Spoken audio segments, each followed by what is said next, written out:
Am I the a-hole for refusing to let my mother-in-law hold my baby after she told my husband to get a paternity test?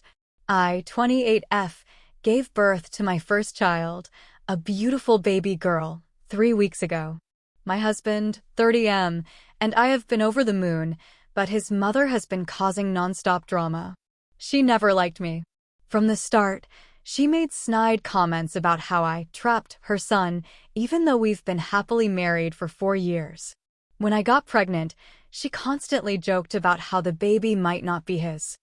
I brushed it off as her usual passive-aggressive behavior until I found out she took it way further. 2 days after I gave birth, my husband got a text from his mom saying, "You should get a DNA test." You never know these days. I was devastated when I saw it. My husband was furious and told her off, saying he had zero doubts about me and that her comment was disgusting. She tried to backtrack, saying she was just looking out for him. Now she wants to come over and meet the baby. But I told my husband that she will not be holding our daughter. If she wants to question whether my child is even her grandchild, then she doesn't get the privilege of bonding with her. My husband understands why I'm upset, but he thinks we should let her come just once, so she doesn't play the victim with the rest of the family. Now she's crying to everyone, saying I'm keeping her granddaughter from her and that I'm punishing her over a harmless question. Some family members think I'm being dramatic and should be the bigger person. But why should I let someone who disrespected me and my child hold her like nothing happened? Am I the a-hole for refusing to let her hold my baby? Update. Well, I wish I could say things got better, but MIL made sure that didn't happen. After my husband told her off, I thought she'd at least try to apologize, but instead, she doubled down. She started calling my husband, telling him I was turning him against his own mother and that I was overreacting to a simple question.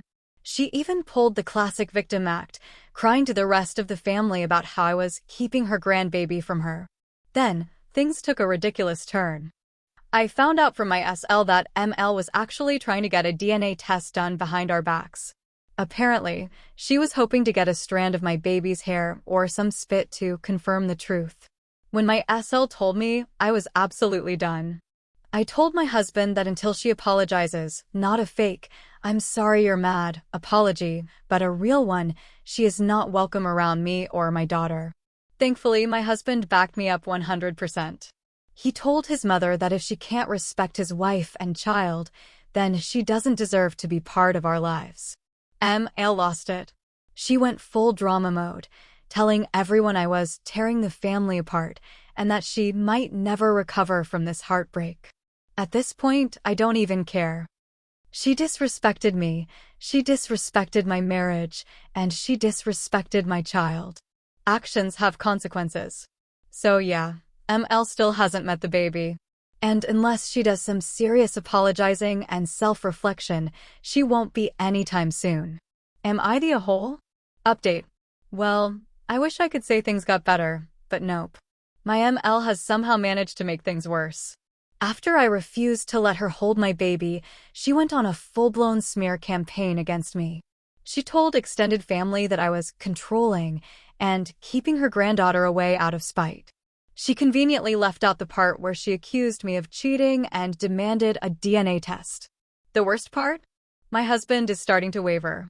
He still thinks what she said was disgusting, but now that some relatives are siding with her and saying I'm being too harsh, he's wondering if we should just let her see the baby once and move on. I told him point blank, she questioned our child's paternity. She disrespected me, and by extension, you and our daughter. If we let this slide, what's next? Now he's torn. I can tell he wants to back me up, but he also doesn't want to be the bad guy in his family's eyes. I don't care about being the villain in MIL's story, but I do care about my husband having my back. So now I'm wondering, am I fighting a losing battle here? Is this the hill I should die on? Because right now, it feels like ML is winning by playing the victim, and I'm the one being treated like the unreasonable one.